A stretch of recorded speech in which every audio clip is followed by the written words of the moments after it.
नमस्कार, मैं हूं डॉक्टर पंकज सिंह गौर और आप देख रहे हैं आई इंडिया। जैसा कि आई इंडिया आपको यूपी की उन 10 विधानसभा सीटों का हाल बता रहा है जहां उपचुनाव होने हैं।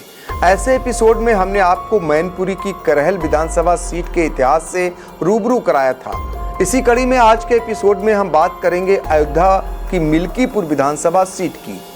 मिल्कीपुर विधानसभा सीट फैजाबाद लोकसभा सीट के अंतर्गत आती है। 2022 के विधानसभा चुनाव में सपा के अवधेश प्रसाद मिल्कीपुर विधानसभा सीट से विधायक बने थे, लेकिन 2024 के लोकसभा चुनाव में सपा ने अवधेश प्रसाद को फैजाबाद लोकसभा सीट से चुनावी मैदान में उतारा और अवधेश प्रसाद पार्टी की उम्मीदों पर खरे भी उतरे और संसद पहुंच गए।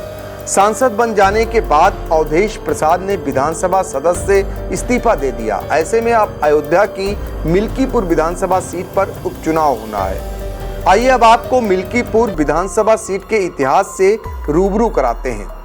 राम मंदिर की लहर में अयोध्या के आसपास के सभी क्षेत्र प्रभावित हुए थे। ऐसी ही एक सीट थी मिल्कीपुर विधानसभा सीट। यह सीट कभी वामपंथी पार्टी सीपीआई का गढ़ मानी जाती थी, लेकिन राम मंदिर की लहर के बाद से यहाँ की हवा बदल गई। यहाँ पर 1991 में पहली बार भाजपा के हाथ यह सीट आई। मिल्कीपुर सीट के बनने के बाद 1969 में भारतीय जनसंघ पर लोगों ने विश्वास जताया था। यहाँ से पार्टी प्रत्याशी हरिनाथ तिवारी को जीत मिली थी। 1974 में कांग्रेस के हिस्से में यह सीट गई और पार्टी के धर्मचंद्र ने यहाँ से जीत दर्ज की। इसके बाद शुरू हुआ नया बदलाव। यहाँ से सीपीआई के कद्दावर नेता मित्रसेन ने एंट्री ली। उन्होंने 1977, 1980, 1985 और 1993 में जीत दर्ज कर इस सीट की हवा ही बदल दी। उन्होंने मिल्कीपुर सीट पर सीपीआई का ठप्पा लगा दिया, जिससे हर पार्टी के लिए यहाँ जीत पाना नामुमकिन सा हो गया। मित्रसेन 1989 में सीपीआई के टिकट से लोकसभा पहुंचे। मित्रसेन ने स्थापित राज्य को राम मंदिर की लहर ने तोड़ने का काम किया।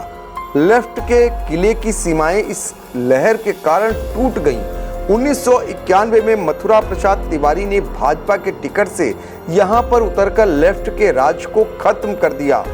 इस चुनाव ने सियासी हलचल तेज कर दी थी, लेकिन इसके बाद हुआ चुनाव और भी रोचक हो गया। दरअसल 1996 में मित्रसेन यादव ने फिर से इस सीट से अपना भाग्य आजमाया, लेकिन इस बार उन्होंने सीपीआई का दामन छोड़ दिया। इस साल उन्होंने सपा का हाथ पकड़कर चुनाव लड़ा। जनता ने इस बार फिर से उन पर विश्वास दिखाया और मित्रसेन विधानसभा पहुंचे। लेकिन 1998 में एक बार फिर मित्रसेन ने सपा के विधायक रहते हुए लोकसभा चुनाव जीता। इस तरह से मित्रसेन यादव के सांसद चुने जाने के बाद मिल्कीपुर विधानसभा सीट पर पहली बार वर्ष 1998 में विधानसभा का उपचुनाव हुआ था। 1998 के उपचुनाव में कांग्रेस के रामचंद्र यादव विधायक चुने गए थे।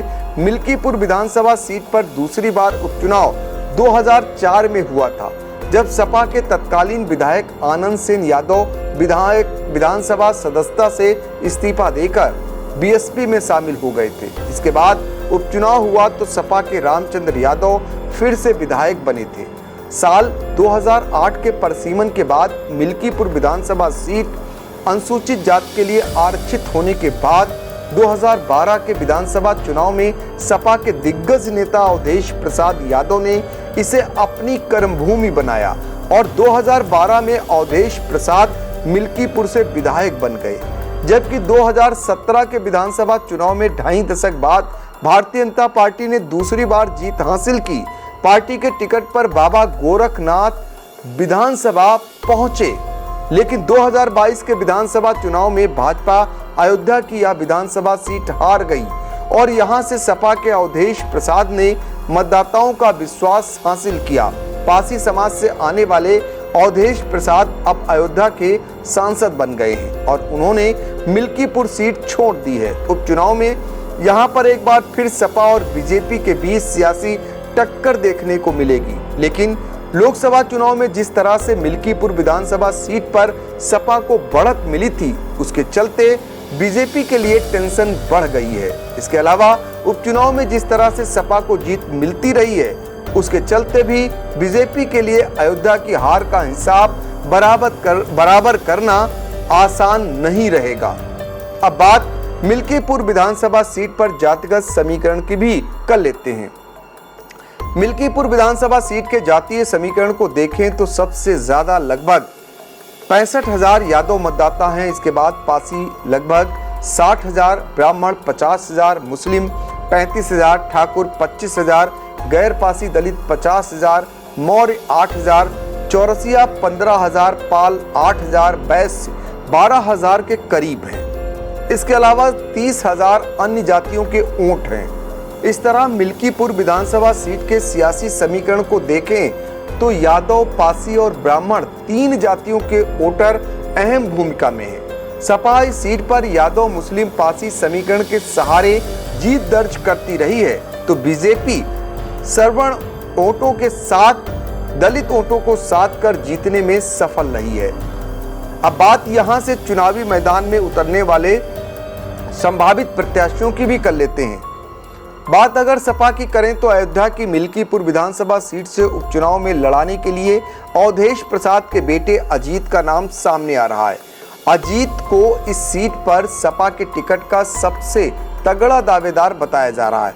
हालांकि पार्टी के शीर्ष नेतृत्व को लेकर कोई बयान अभी नहीं आया है, लेकिन वही अवधेश प्रसाद का दावा है कि सपा इस सीट पर ऐतिहासिक मतों से जीत दर्ज करेगी। योगी आदित्यनाथ ने मिल्कीपुर जीतने की जिम्मेदारी अपने 4 मंत्रियों को दी है। मिल्कीपुर जीतने की जिम्मेदारी कैबिनेट मंत्री सूर्य प्रताप शाही और राज्य मंत्रियों महेंकेश्वर शरण सिंह, गिरीश यादव और सतीश शर्मा को दी गई है। मंत्रियों को इस इलाके में हफ्ते में कम से कम 2 दिन रात विश्राम करने को कहा गया है। बीजेपी की ओर से अयोध्या की इस विधानसभा सीट पर पूर्व विधायक और 2022 के चुनाव में प्रत्याशी रहे गोरखनाथ के अलावा भी कई दावेदार हैं। इनमें पूर्व विधायक रामू प्रियदर्शी, नीरज कनौजिया और काशीराम रावत जैसे लोगों के नाम सामने आ रहे हैं, जबकि बसपा ने यहां पर भी अपने उम्मीदवारों के नाम से पर्दा नहीं हटाया है। फिलहाल आज के एपिसोड में इतना ही। आपको हमारी यह स्टोरी कैसी लगी कमेंट बॉक्स में जाकर अपनी राय जरूर दीजिएगा। एपिसोड के अगले अंक में आई इंडिया आपको कानपुर की सीसामऊ विधानसभा सीट से रूबरू कराएगा। नमस्कार।